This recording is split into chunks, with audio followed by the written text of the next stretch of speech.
Good Thursday evening. I'm Joe Gilloway alongside my partner, Bill Bostic. And Bill. Yeah, I'm getting a call from Jay. Okay, we're getting a call from our one guest who we really want to have on the show. But anyway, this is This and That, the podcast, episode number 10. And we'd like to welcome you. And the podcast is still, I would say, in its infancy. Okay, you're on your phone, right? We're gathering some momentum. We're getting a lot of increased viewership week after week. Hey, Bill. To fill in for you if need be. I'm not sure I'm going to be able to solve that problem on the fly. Bill, this was not part of the. That's fine. Yep. All right. Thanks. Okay, Bill, all right. Jay. Jay's working, go, man. We're sitting here waiting for you to get off the phone.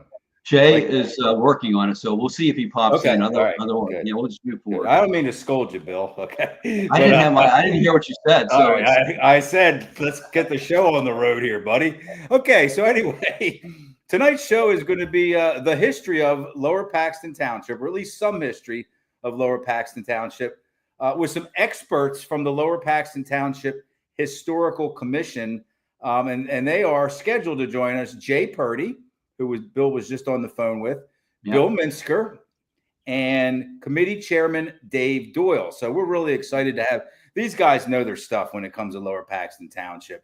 And I know this is kind of a niche show. You know, maybe the people from outside of Lower Paxton won't be as concerned about it. But, you know, we're kind of trying to build this podcast from within. And we are basically set up here based in Lower Paxton Township. So looking forward to bringing those gentlemen in, and let's do this. Let's thank that's not it. I can see them. There you go. That's it. it. No, that's it. That was the other show's sponsors. Anyway, let's thank Rickabaz Electric, Team PA, AAU Basketball, Be a Hero, Hire a Hero, and American Legion, the Robert H. Hoke American Legion, Post 272, for their continued support of This and That, the podcast. We're really excited to have 4 great sponsors. So we really appreciate it, folks, from those 4 local businesses or entities, businesses and entity. And let's do this, Bill. What's up? This is as important as anything. There they are. Central Dolphin softball team, PIAA Class 6A state champions. Just finished up about a half hour or so ago. Finished the season 21-3. They win the Mid-Penn Commonwealth Division and the state championship. So congratulations, ladies and coaches. That's awesome. Hey, Joe. Yes, Bill. You told me that it was 1-1 in the 6th. So how did this game wrap up that the Rams won? Just to kind of capsulize it, because I know that's all you want from me here. Yeah. It's a 7-inning game. Right. Unless it's tied after 7. Hazleton scored in the top of the 7th. Okay. Or Hazleton, I'm sorry, Nazareth. Nazareth scored in the top of the 7th. And all they had to do was get Central Dolphin 3 outs, and they would have won the state championship. And Central Dolphin, as they do, it's kind of their personality. They just grind. They find out ways to get on base. So they figure out ways to move runners around the bases. And they got a huge single from Bryn Barkley, junior Bryn Barkley. She's a pitcher and first baseman on this team, and they scored 2 runs on that single by Barkley, and in the bottom of the 8th, in extra innings, and they won 3-2. So that was it. Okay. Unbelievable finish. And they weren't expected to be in this position, I don't think, right? Boy, I'm going to not be very popular with some folks that may be watching, but I was kind of surprised, you know. Yeah. And I think I'm okay with saying that. I mean, I followed them all year. We broadcasted probably over 50% of their games. Lincolnstown Gazette Sports did, and had a blast. What a great team. Great girls. We've interviewed probably half the team on 2 separate podcasts. And we congratulate the girls, Coach Sam Hartley and his staff. Sam Hartley managed a heck of a season, heck of a bunch of games this season where the things were on the line, big stakes, stressful situations, and it seemed like he always pulled the right strings and made the right moves. So hey, Joe, congratulations to them. We probably have one other shout out, and that would be to our Lower Paxton Township supervisors that found a way to move forward the career firefighter program so that we'll have some professional firefighters coming in, hopefully by August, probably no later in September, to fill in the gap. So Good. I'd like to thank them for their efforts. And, along those lines, we've been catching some heat, and that's okay.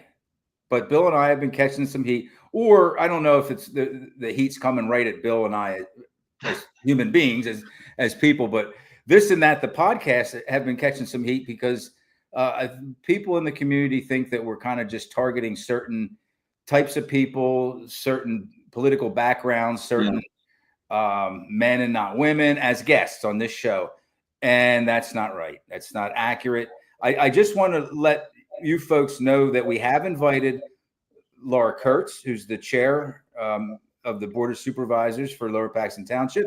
We have invited Pamela Thompson, and we have invited Katie Scheib, who's running for a seat on the. Yeah, she's actually running against Laura Kurtz. I think there may come a time where we may get two of those three on the show. Two of the three did not say no. They said maybe not now, but at a better time or a different time or down the road. So, we're not here to pick and choose, the types of people or with certain backgrounds of who we bring on the show. It's just they got to say yes. We can't force them to come on. So, and I should shout out also.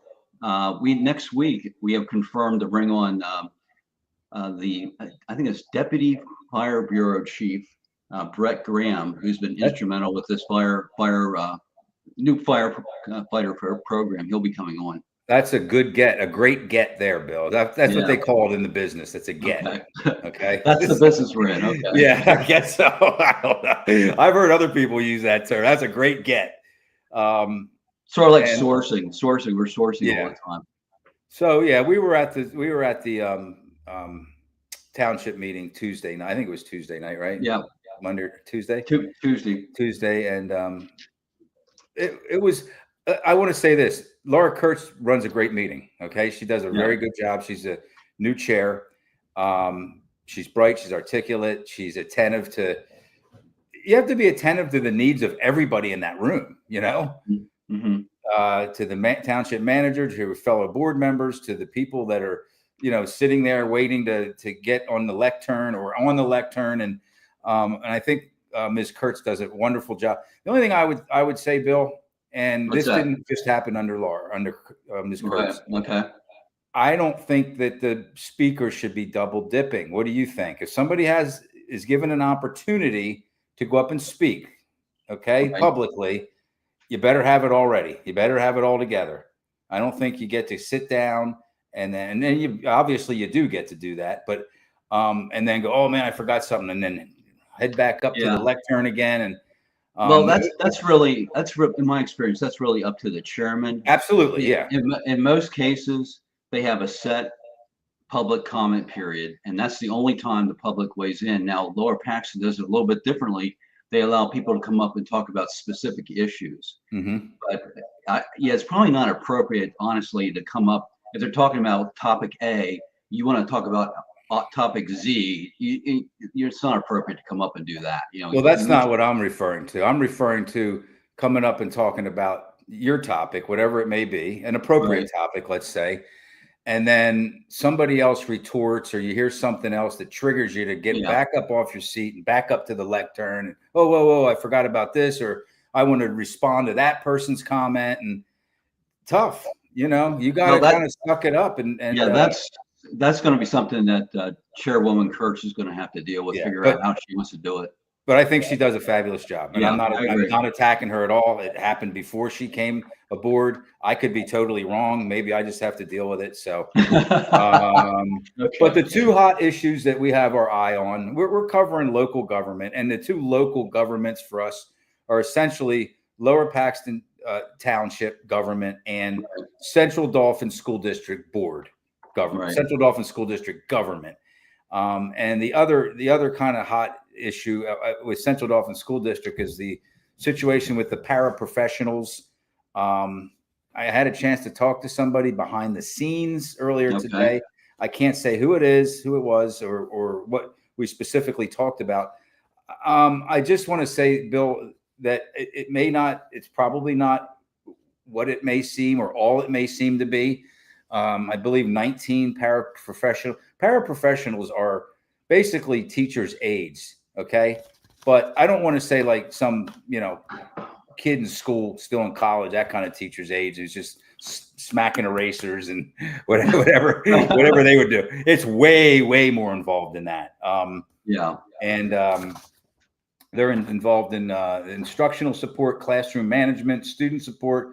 They do administrative tasks, and they assist with various tasks, including one-on-one instruction. Some kids have their own aide, paraprofessional. There's some children that need their own. Most of it is, I guess, special education, if not all of it. But anyway, we're trying to, and we're gonna turn this over to our guests, but we're trying to help the public have a little better understanding of this. And I'm not taking sides here. I'm not saying that the district's wrong or right, but we're going to help the public, the taxpayers, the members of the Central Dauphin School District community get a better grasp on what's going on and what the plans are for the district moving forward. Go ahead, Bill. I'm just curious, did the person from York Suburban get back to you that we had interacted with a little bit? No.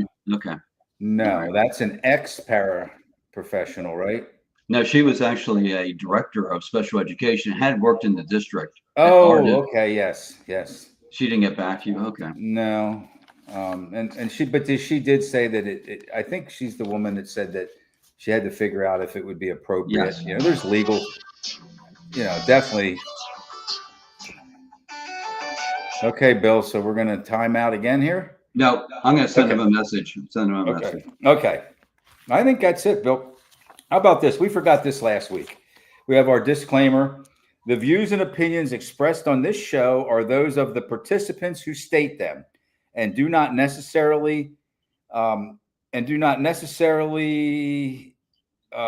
with the beliefs or positions held by this and that, the podcast, as an entity, Bill or myself, or the sponsors who support the show. So if we hurt anybody's feelings like super heavily, we're probably not meaning to, and we don't want anybody specifically to have it held against them and stuff like that. So that's our legal. Upcoming, while Bill's wrapping things up there, we have a gentleman by the name of John Herr coming on next week.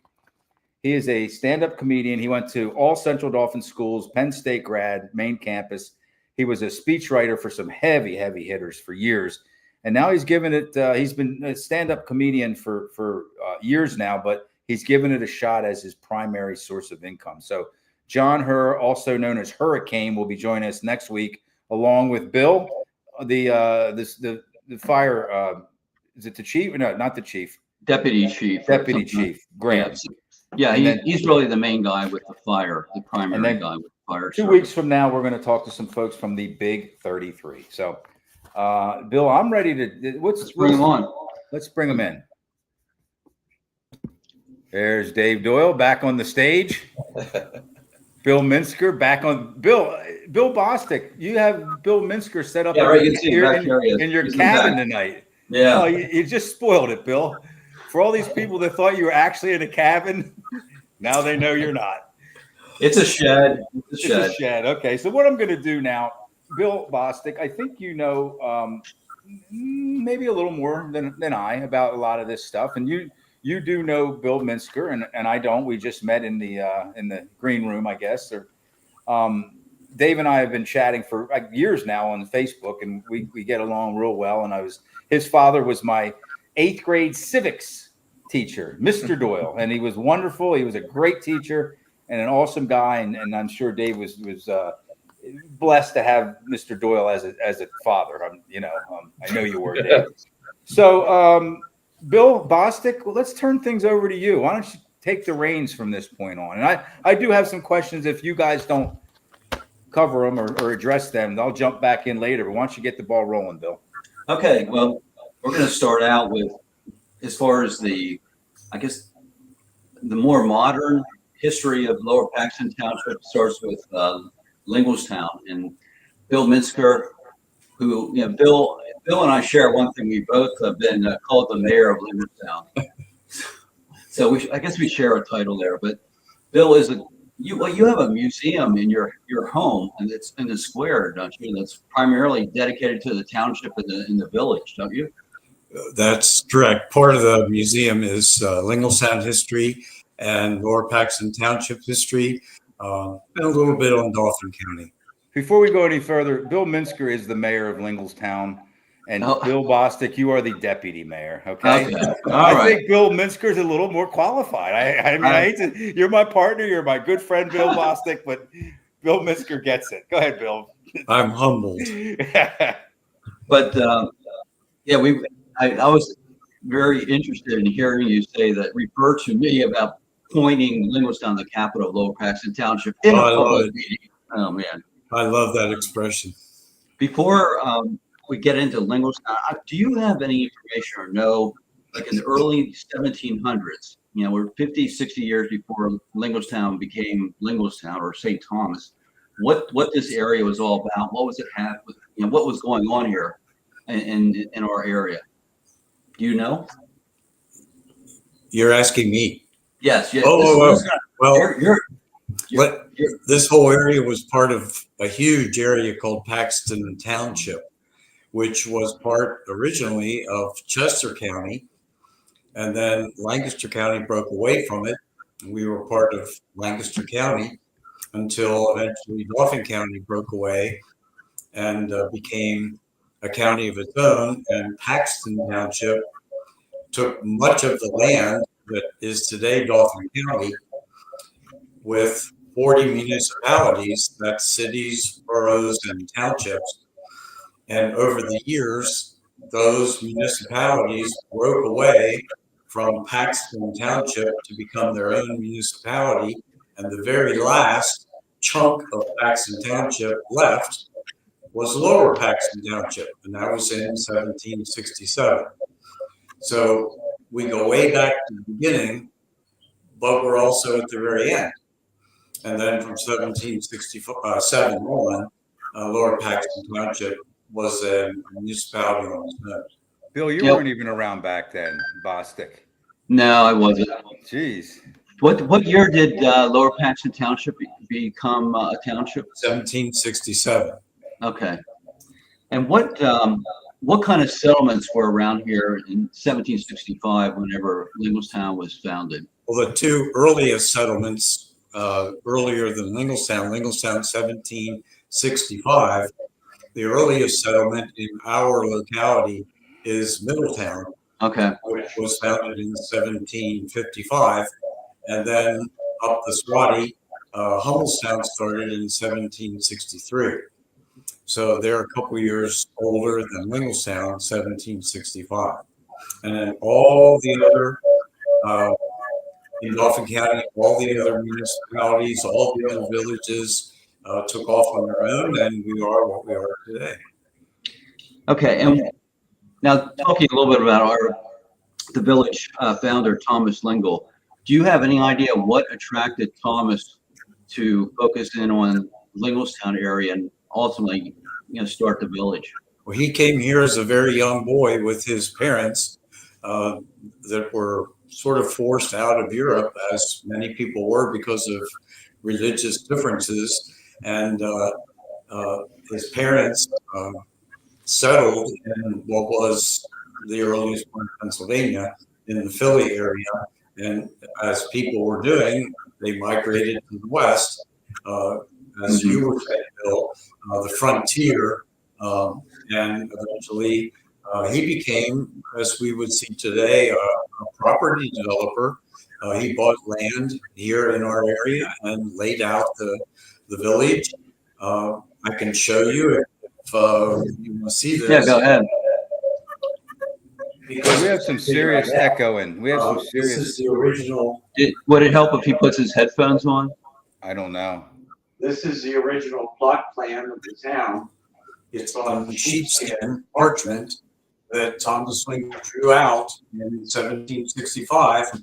All the 90 plots of the village are shown, numbered, and the streets and so forth are all identified. And here at the very top, written in scroll, which is very visible, is the name of our village, the real name and the only real name of the town of St. Thomas. Thomas Langell's namesake being the disciple Thomas. Hey, Bill. Hey, what you may want to do is put those headphones on. I think having the speaker broadcast the audio into the room here is causing a problem. I believe that's probably what it is. Yeah, I'm sure it is. Okay, I can do that. So at that, Now he's are you frozen. hearing me? I'm hearing you, yeah, in the room here. Okay, I'm not hearing anybody else. Yeah, you're frozen. What do you do then, Joe? I think we bring Dave Doyle in. Okay. No, he's back now. Okay. Dave, we haven't forgotten about you, buddy.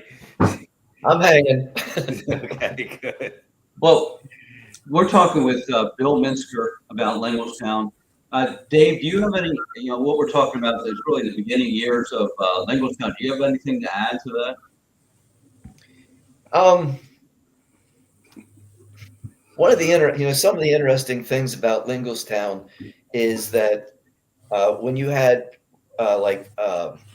Running Hill Pump, which Eric Kessler and Christy Kessler own, that has a lot of history. That's where the fair started. I think Bill can really add a lot about the fair. Can you tell us geographically where Running Hill Pump is, Dave, for those who don't know, Yeah. including myself? So if you go east of the square, right before you get to St. Thomas Church, which I think is on, was that Parkway East? Yes. Mhm. And Yeah. Running Hill Pump would be the farmland that's just west of St. Thomas Church. Okay. Right. And this fair was pretty cool because it started from a couple students that were at the vocational school, which then became Lower Paxton Consolidated School, then Lower Paxton High School, then eventually Lower Paxton Junior High. But these students from there went up to Penn State, learned about putting on a fair. They came back, and it was a very successful. Then it ended up, was it the Miller Farm? Moyer Farm. It was Nevin Moyer's Not the farm. Moyer, but next to that where the fair moved to. Which Oh, is right near oh, the restaurant, which is right near that. What's the restaurant called out there, right? Now it's a doghouse. Yeah, right. That's where the fair was, right? North Right of in that. kind of Yeah, general north of area. that, right. Kind of back, where Nature's Way Mhm. landscaping, Nature's Way nursery is.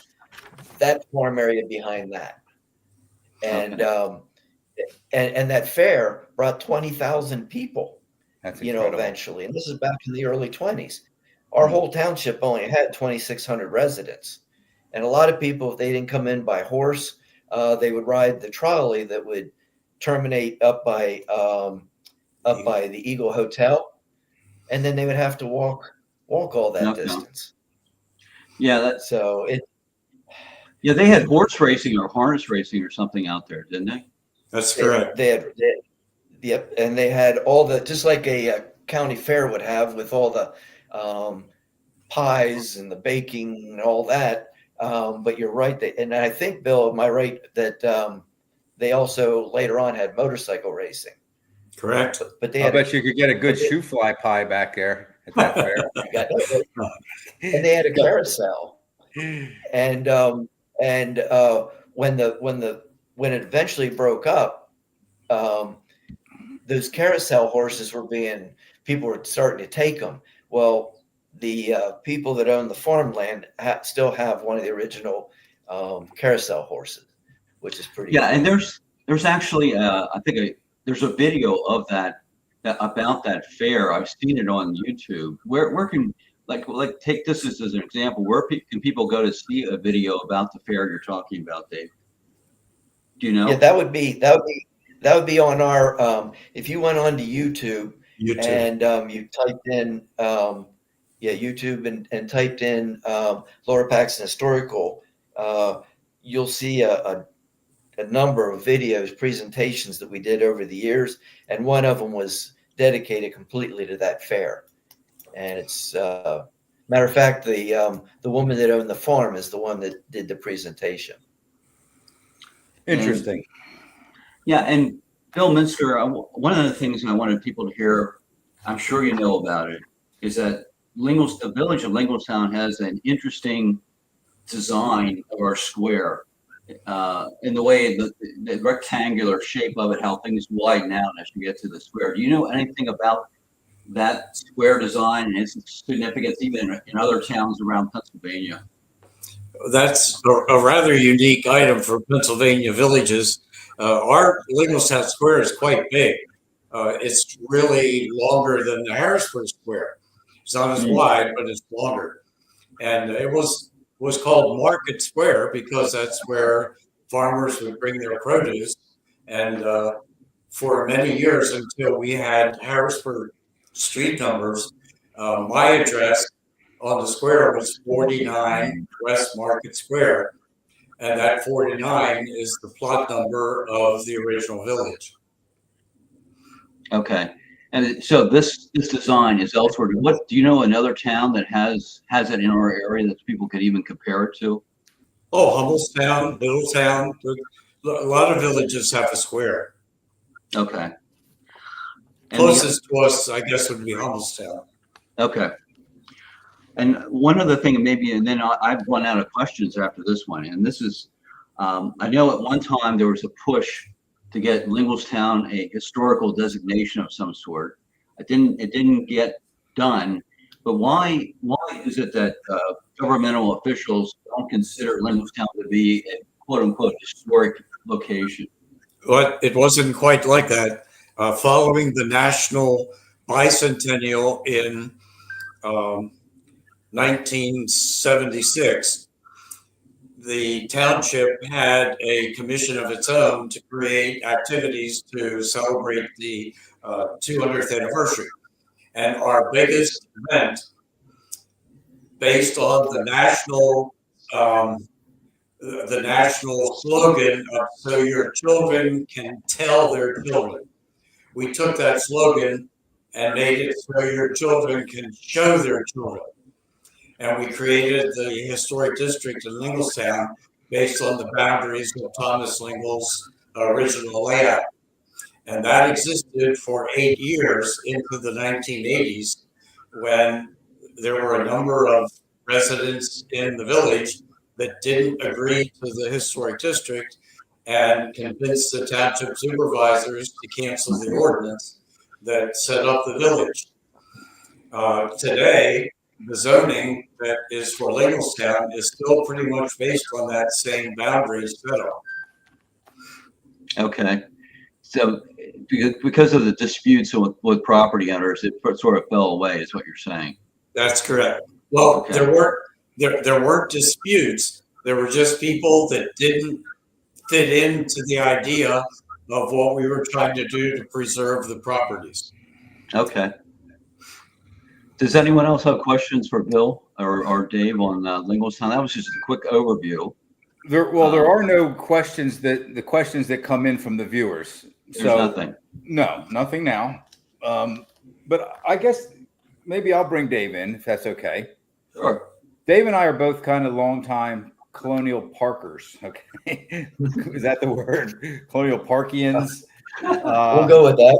Okay, kind of now. Lingelstown, we can probably call it maybe the hub because it does have a square and it has it like a main street, even though it's not called Main Street. But Colonial Park, geographically, Dave, it's probably closer to the middle, right? It's definitely on the western end, but it's between Union Deposit and Lingelstown geographically. Pretty much, yeah. Yeah, the original Colonial Park would be closer to off of like Locust Lane, where Davis Nursery is located. So where you have the Lexington, the Concord, the Plymouth avenues. Those were the Catalina Lane, where I grew up. Catalina Lane, which certainly wasn't there at that time, but right. But the original Colonial Park was created by Elmer. Yeah. Yeah, Elmer. I'm getting it wrong. But Elmerton Avenue is where he lived, and that's how it got his name off of from him being Elmer. And he created it, and it's kind of interesting because I went back and saw a plot plan from the 1930s, and it showed kind of where the like back in Oak Park Circle and different things where the walkway where the pathway was just recently put in by the township. He actually had that in his original plot plan. So yeah, Colonial Park is there. I live in the brick jungle, and we always consider that as part of Colonial Park, but this I do. real true park. Yeah, the real true Colonial Park is more like around the Plymouth and the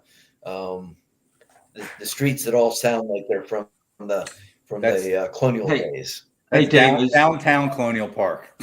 Davis. That's right. We'll go with that. There's a section back there behind, like where close to the mall. If you go back into Colonial Park, there's a circular area, a big circle that encompasses one street, and there's a big area in the middle there. You know where I'm talking about? That's Oak Park Circle. Yeah, Circle. Is that part of what was that all about? Do you know? Yeah, that was part of Colonial Park, and then that inner circle was common grounds to be shared by anybody that circled around that area. A lot of history because right east of that circle was the old Colonial Park ballpark, right? And that was a privately owned ballpark that was donated. Where like Penn Gardens was sponsored by the Lions and different things like this. How did it get the name Mateer Field? Was it Mr. Mateer that donated it? Is that what? That would be my guess. Yes, it's called Mateer Field. Exactly, and it's still there. It still is. There? It's okay. It is, and it's not used by the Little League and that as much anymore, but they do other functions there. But it's a shame because that was private land that was donated, and that might have been part of this original Colonial Park plan. If anybody's unfamiliar, we're talking directly in between Oak Park Circle and North and South Streets, or North Road and South Road. Yeah, that's where this, because it's easy to never see that ballpark. It's down. I've never seen it. It's down an alley, and it's tucked right between North and South Road and Oak Park Circle. And very helpful. Yeah.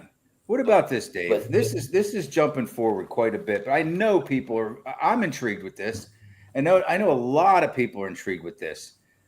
The land where Colonial Park Mall, or I guess Plaza now, the once. Yes. What was that? And I know the answer, but what was that before it was Colonial Park Mall? That was the Colonial Country Club, and that closed around 1958-59 and went over to where Colonial Golf Course is now off of Inglestown Road. But prior to that, there was a giant field house. I mean, just a beautiful. We have postcards of just a beautiful building that was their clubhouse. If you drive down, if you turn onto Colonial Road and the mall's to your right, and the apartments are to your left, if you look at how the land goes, that was the layout of the golf course. That was the hills, the sand traps, etc. And up on Ridgeview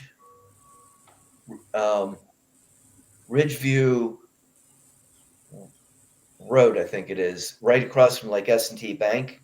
Yes. You know what I mean? Yeah, there's some nice houses back there.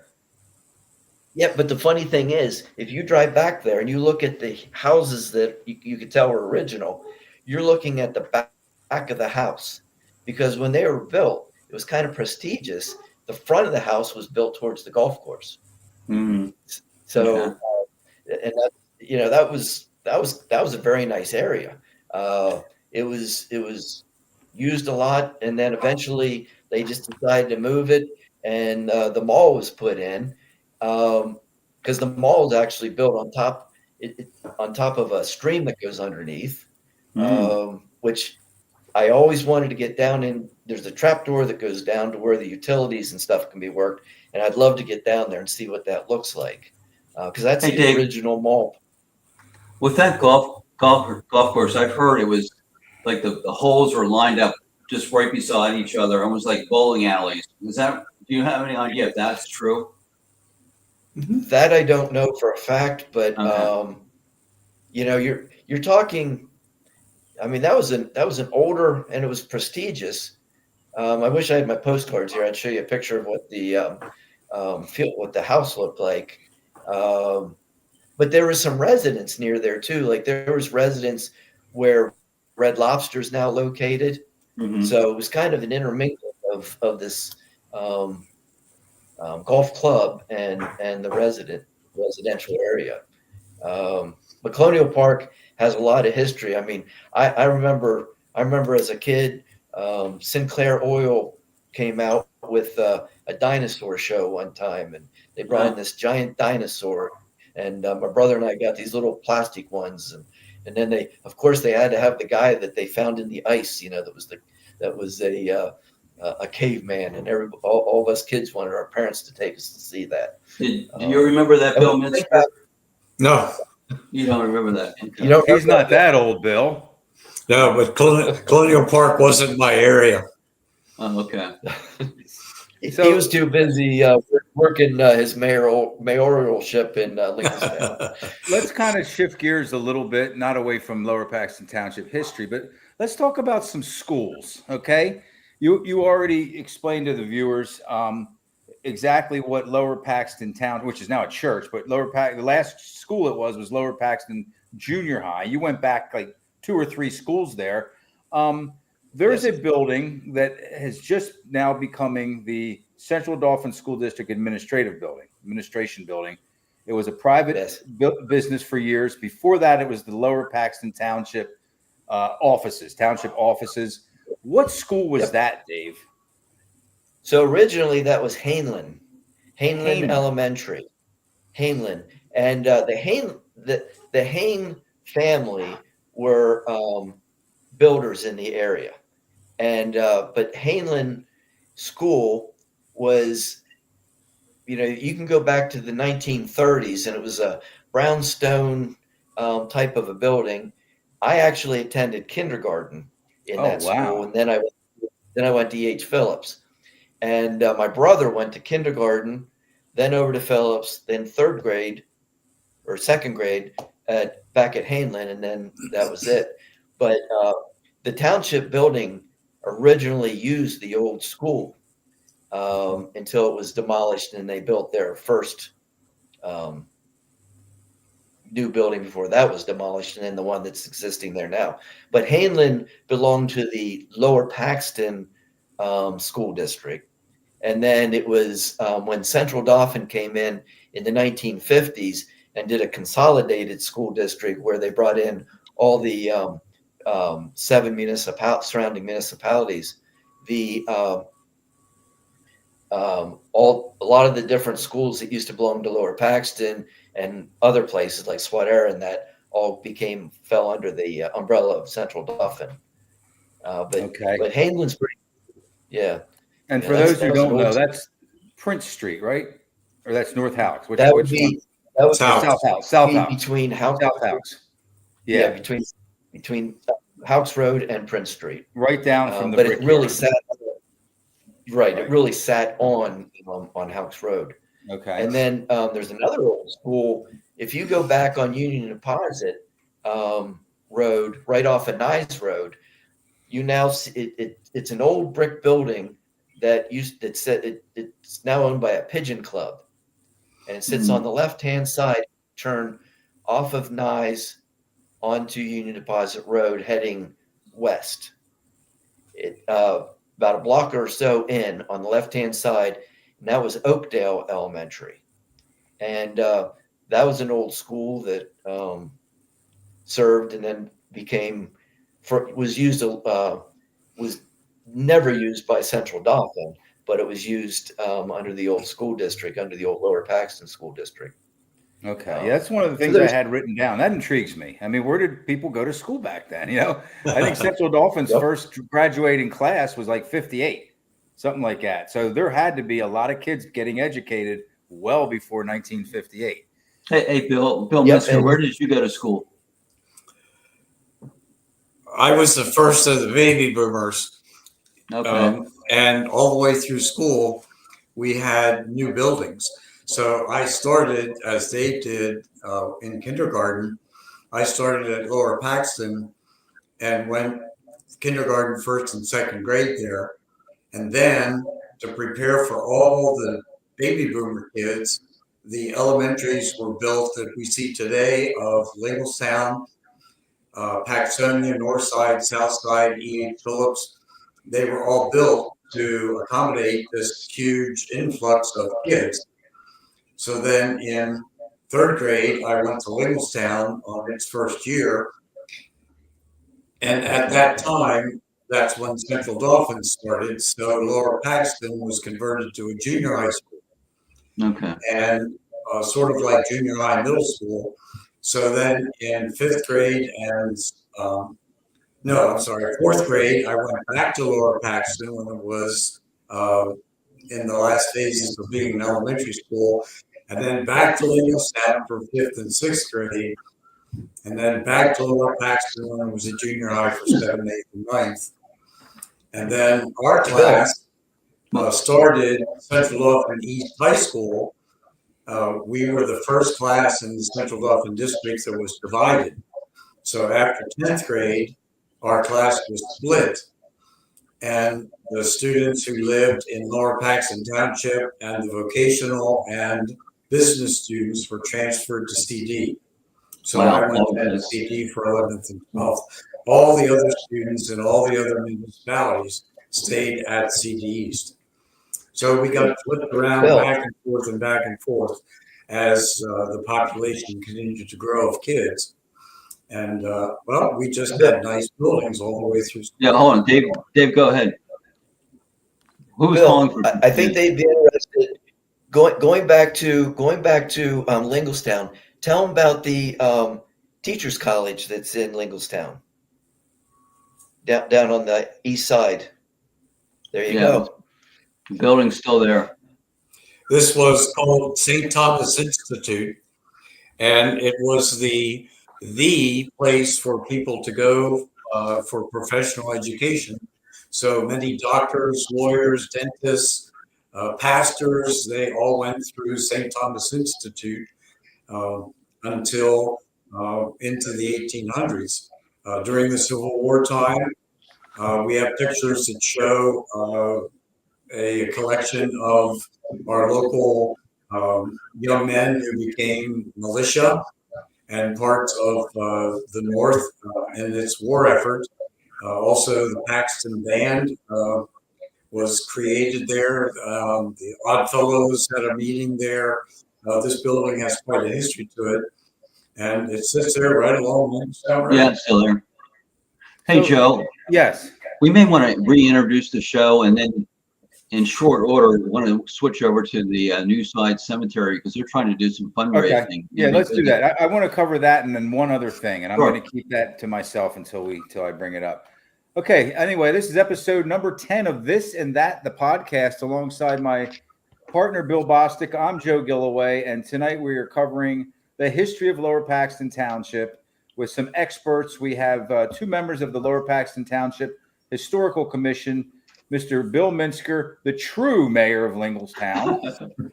Bill Bostic found out tonight that he's not, that he's the deputy mayor. I'm in training. Training. All right. Well, he might outlast you, Bill. He might just have to be the. And we also have the committee chairman, Dave Doyle, joining us. Fellows, thanks again. And the show, once again, is brought to you by Rickabaz Electric, Team PA, AAU Basketball, American Legion, page 272. Be a hero, hire a hero. So let's start with what I wanted to bring up next, Bill, and then we'll close with the Good. the cemetery. Roads. I'm interested in roads. Okay. I know that Route 22, as it is now, was a little bit different when you got out to the Paxtonia area, right? What was that called? Was that called Jonestown Road all those years Jonestown ago? Yeah. And Right. That when you was get old. out there to Now it's old Jones. so where old Jonestown is, that was all just Jonestown, right? Way back when? Yeah. If you go, the road that goes back right past Lower Paxton Junior High School, that Mhm. was old Jonestown Road. And Right. then interesting story. So Potiker lived right there where the Toyota place is, right back behind where Holy Name And who's and Potiger that for is. those who don't know? Potiger. What's his first name, Bill? Marlin. So Potiker, what was it? Marlin. Marlin. Yeah. He was he grew up in the area. He knew every gas station. He was a great piece of history stories, and he passed away a couple of years ago. But I loved hearing his stories because he lived it. And one of the things he said, he right there between where the Toyota place is and like Burger King, that whole area heading east, at one point was nothing but an orchard. Hmm. And Potty woke up one morning and heard all this commotion. And here they were just bringing in huge equipment and just wiping out that orchard to build what they referred to at one point as the super highway that would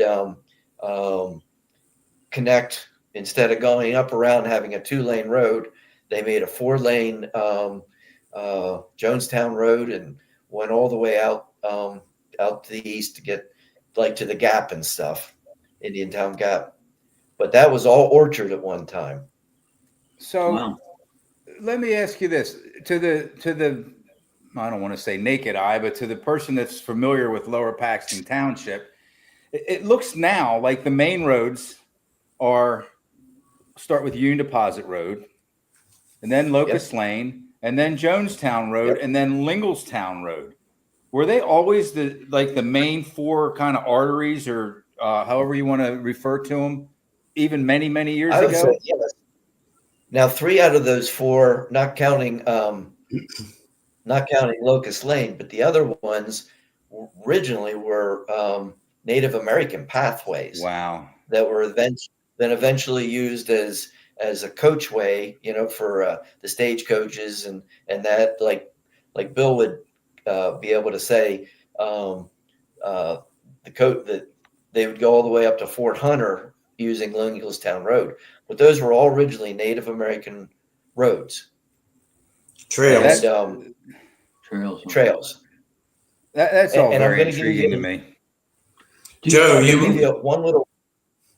You might give be you one- interested. Wait, I think The Dave's Historical just Commission did a program on the roads of Lower Paxton Township. So if you go onto our Facebook page with the YouTube presentations, you'll see one on the roads that how about Bob plugging that Thomas did a Facebook page? presentation on, one of our commission members. Will you plug that? We want to plug your Facebook page. Is it LP Remembered or what is it? Look, go ahead, Dave.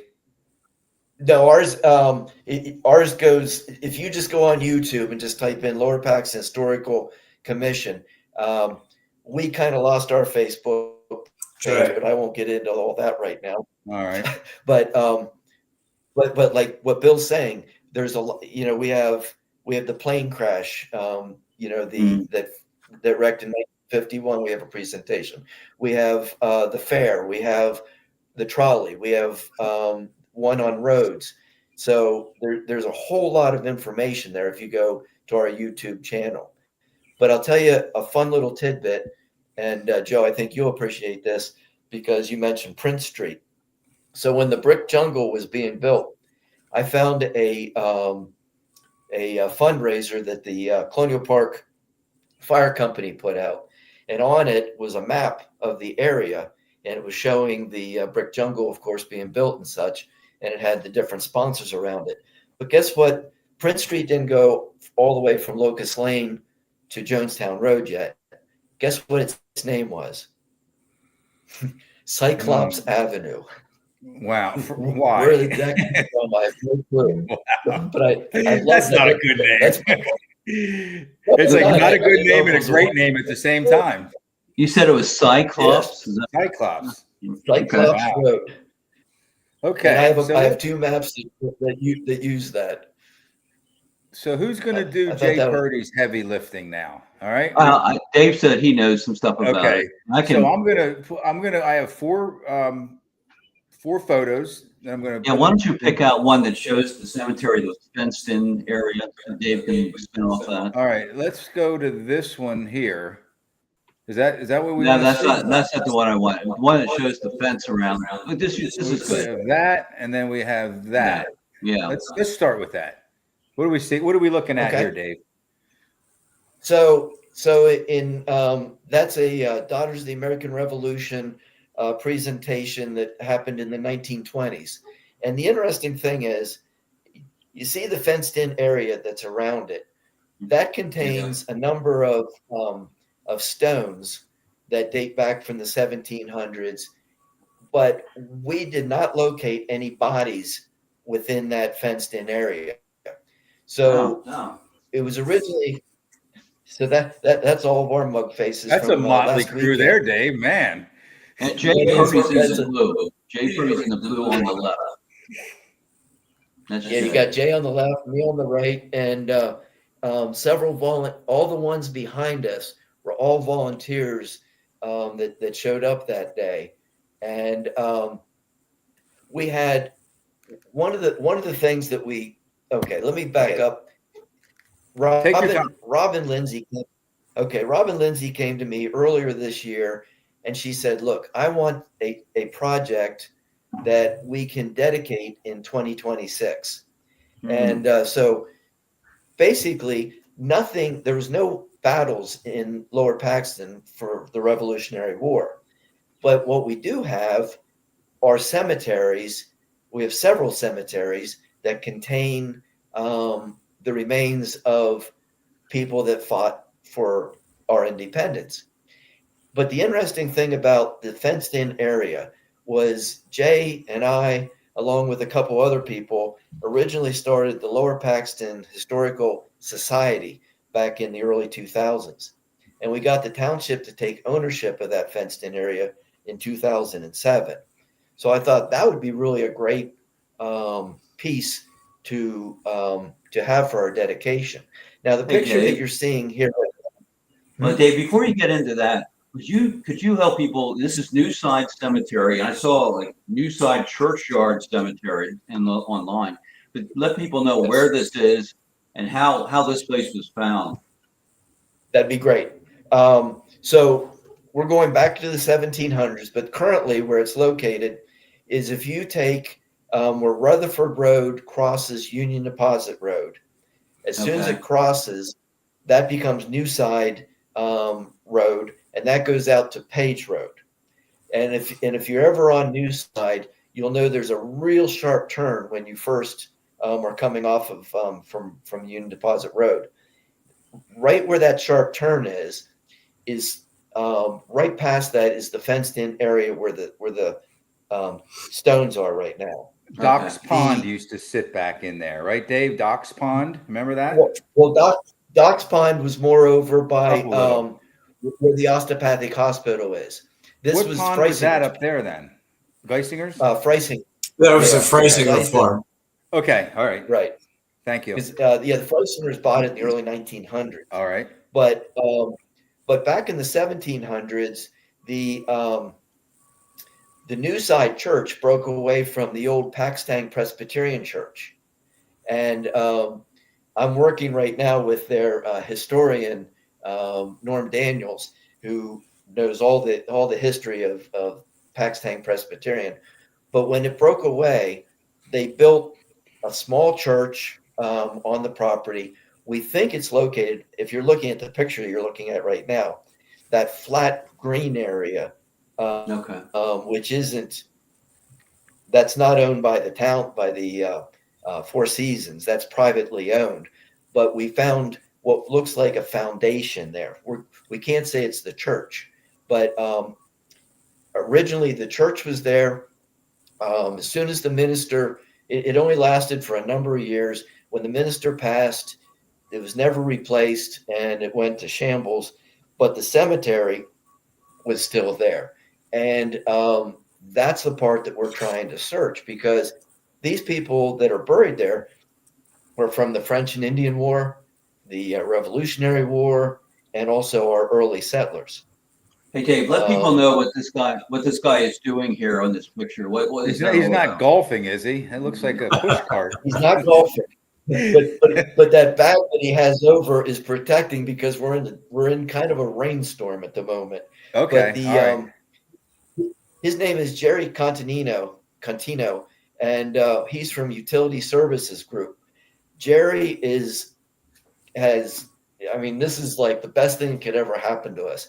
He saw Jay's newscast on, I think, Channel 8, and he's donating his time and that equipment. And that equipment is what's called a ground penetrating radar. And that can go like 6 to 8 feet deep, if I'm not mistaken. And he was showing me what he's looking for.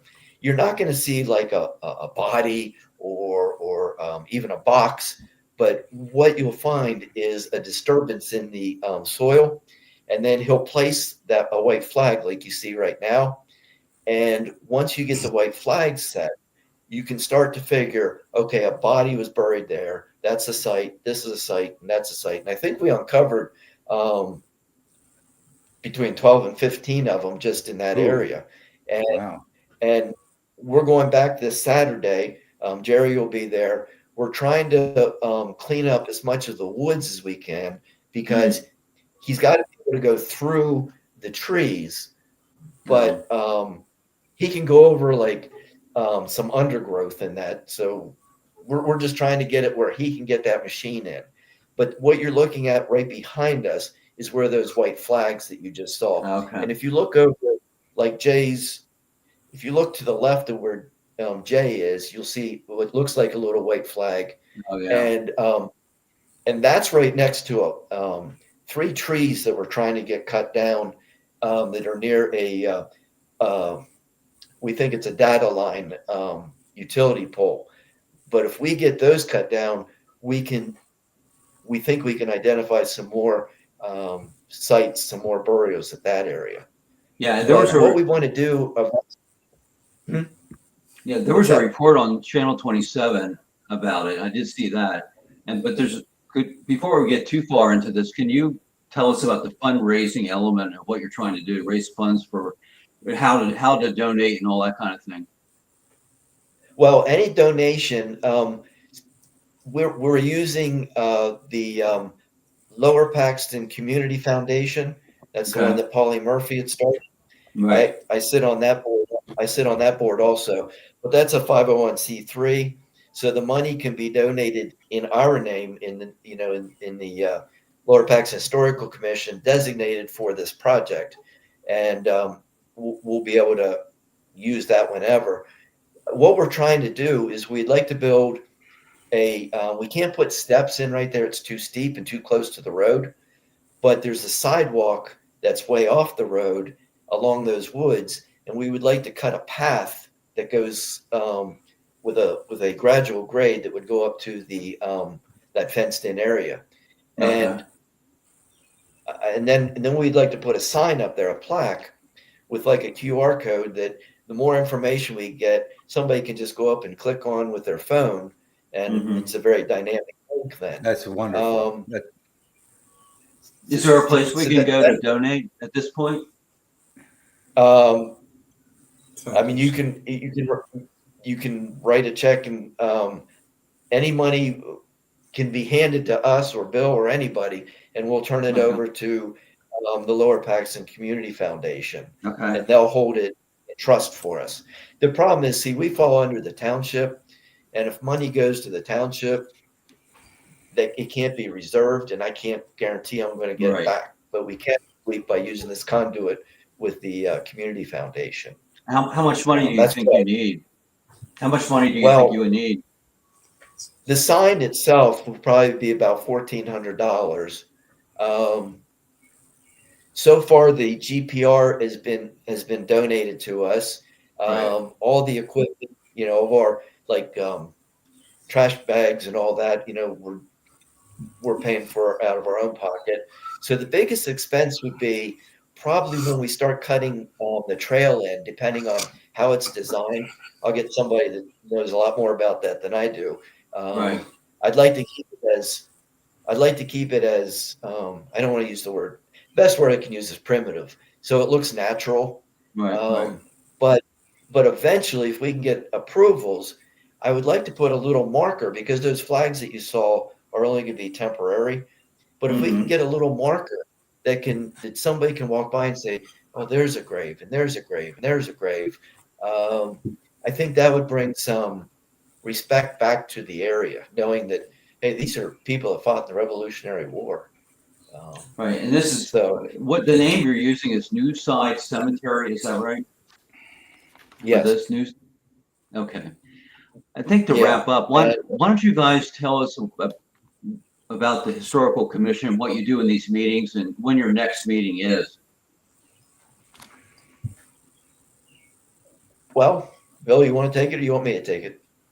We meet every month, but we don't have a program every month. Okay. We meet the first Thursday of every month at 6:30 in the Township Supervisor's Room. So we just had a program on Charlton Church and the Brown School, and that's going to appear on the saved material that we have. And Dave, our next program is in 2 months. It'll be in September, because we're going to do we're going to have a business meeting in July, and then I'm not sure if we have anything set for August, but we'd have to get the marketing out. So I think it might be 2 business meetings, and then shoot for September. Okay, But guys. I was just going to say the presentations are all recorded, and they're on YouTube. All right. Okay. So Thank you very much. All right, fellas. Thank you very much for joining us. Bill Bostic, anything else? No, that's it. I What I want to appreciate you do guys coming on. before we thank the sponsors one more time is I want to invite you guys on again as kind of like recurring guests, because at least for now and probably forever, we're going to talk a lot about Lower Paxton Township. Okay. And there was so much that we didn't have a chance to touch on. We just kind of grazed the surface, right, Dave? we did. We have a lot of stories to tell. Yeah. So I'd love to have you guys back on. The official mayor of Linglestown, Bill Minsker. Dave Doyle, you are the committee chairman for the Lower Paxton Township Historical Commission, which Bill is also on the. What are you there, Bill? What if you're not the chairman? We're all members. We have 9 okay. members. And then we missed Jay Purdy tonight. We are going to have Jay Purdy on when he's able to make it. So we'll bring you guys back on again. So thank you very much. Once again, thanks to Rickabaugh Electric. Let's throw them back up there. Rickabaugh Electric, Team PA, AAU basketball, American Legion Post 272, and Be a Hero, Hire a Hero for supporting tonight's show.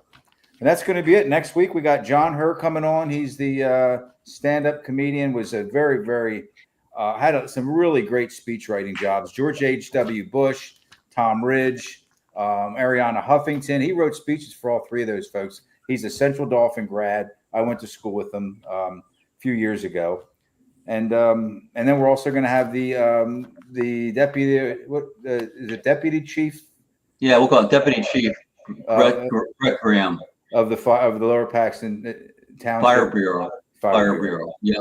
All right, so that's going to do it. Once again, this is really close to my heart, guys. I'm sorry. Congratulations to the Central Dauphin girls softball team, PIAA Class 6A state champions once again. Last time was 2019. Dave Doyle, Bill Minsker, Bill Bostic. Great spending time with y'all, and we'll talk to y'all soon. Thanks. Take care. Good night.